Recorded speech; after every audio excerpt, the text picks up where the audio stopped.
महत्वाची बातमी, तपोवनातील झाडं आता कापण्यास सुरुवात झालेली आहे। पर्यावरण प्रेमींचा विरोध असताना सुद्धा आता झाडं तोडली जात आहेत। 447 झाडं तोडण्याची परवानगी असल्याचा पालिकेचा दावा आहे। चंदन पूजाधिकारी आमचे प्रतिनिधी आमच्या सोबत आहेत, थेट जाऊया चंदन यांच्याकडे। चंदन, आपल्याला माहिती आहे की नाशिकच्या तपोवन परिसरात ज्या ठिकाणी साधूग्राम होणार आहे त्या ठिकाणी झाडांच्या प्रस्तावित कत्तलीला पर्यावरण प्रेमींनी विरोध केलेला आहे। मात्र त्या ठिकाणापासून अगदी काहीच अंतरावर नवीन STP प्लांट म्हणजे मलजल निसर्गीकरण केंद्र जे आहे ते उभारण्याचं काम सुरू आहे आणि त्या कामासाठी जवळपास 300 झाडं जे आहेत ते आत्तापर्यंत कापले गेलेले आहेत। आपण या दृश्यांमध्ये बघतोय की कशा पद्धतीनं हे जुने झाडं जे आहेत ते या ठिकाणी कापून त्या ठिकाणी मातीचे मोठे ढीग जे आहेत ते आता ढकलून देण्यात आलेले आहेत। त्याच्यामुळे मोठ्या प्रमाणात एकीकडे लोक रस्त्यावर उतरलेले असताना, तपोवन बचावसाठी राज्यव्यापी चळवळ या ठिकाणी उभी झालेली असताना, STP प्लांट तयार करत असताना ज्या पद्धतीचे झाडं कापले जात आहेत त्याच्यामुळे आता एका नवीन वादाला प्रशासनाला सामोरं जावं लागणार आहे। अर्थात प्रशासनाचे अधिकारी सांगतायत की यापैकी 447 झाडांची परवानगी कापण्याची आमच्याकडे आहे, त्यापैकी आम्ही 300 झाडं कापलेले आहेत। मात्र तरी देखील या ठिकाणचे जे पर्यावरण प्रेमी आहेत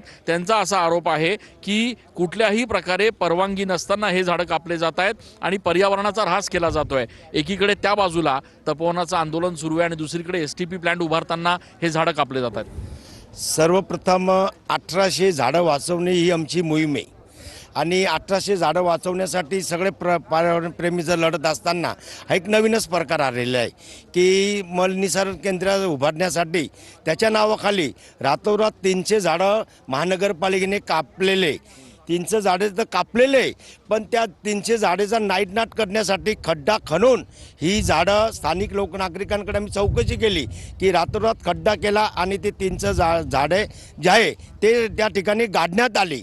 जर नाशिककर पूर्ण जनता ही झाडं तोडू नये अशी भूमिका असताना अचानक 300 झाडं तोडायची महानगरपालिका रात्रीची एवढी का गरज पडली? आपण महापालिका सांगते की याची परवानगी होती, हरकत देखील आम्ही मागवली होती नागरिकांकडून। नाशिक महानगरपालिकेने ज्यावेळेस पेपर नोटीस दिलेली त्यावेळेस आम्ही हरकत नोंदवलेली होती, परंतु नाशिक महानगरपालिकेने आम्हाला असं सांगितले का आम्हाला अधिकार आहे, तुमच्या हरकतीवर कोणत्याही प्रकारे सुनावणी घेतल्या जाणार नाही, आमचे अधिकार आम्ही वापरून पूर्णपणे ते तोडून टाकणार आहे। आता या ठिकाणी एकीकडे तपोवनाचा प्रश्न ऐरणीवर असताना दुसरीकडे अशा पद्धतीनं STP साठी हे झाडं तोडले जात आहेत, किती भयानक वाटतंय?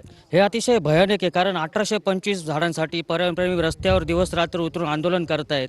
ते सरकारला, प्रशासनाला, महानगरपालिकेला विनंती करतायत का तुम्ही झाडं तोडू नका, आम्ही तुम्हाला विकासाच्या आड आम्ही येणार नाही, पण ज्या पद्धतीने जी काय कत्तल चाललेली आहे ते अतिशय चुकीचं आहे। आणि ते जे दावा करताय का आम्ही 7305 झाडं लावलेली आणि ते 2 हरकती कोणाच्या घेतलेल्या आहे, याचा सगळा पारदर्शक कारभार नाशिक महानगरपालिकेने नाशिककरांसमोर मांडावा ही आमची मागणी। नाशिककरांसमोर हा संपूर्ण प्रकार जो आहे तो प्रशासनानं उघड करावा। आपण जर या ठिकाणी खाली बघितलं तर अक्षरशः तोडलेले झाडं जे आहेत त्याचे बुंदे या ठिकाणी खाली लोटून देण्यात आलेले आहेत आणि त्याच्यावर मातीचे ढिगारे जे आहेत ते या ठिकाणी ढकलण्यात आलेले आहेत। त्याच्यामुळे एकीकडे तपोवनात झाडं वाचवण्यासाठी मोहीम सुरू असताना पालिका प्रशासनाचा हा आणखी एक प्रकार उघड आलेला आहे। या संदर्भात पालिका प्रशासन आता नेमकं काय उत्तर देते हे बघणं देखील महत्त्वाचं आहे। नक्कीच, धन्यवाद चंदन दिलेल्या सविस्तर माहितीसाठी।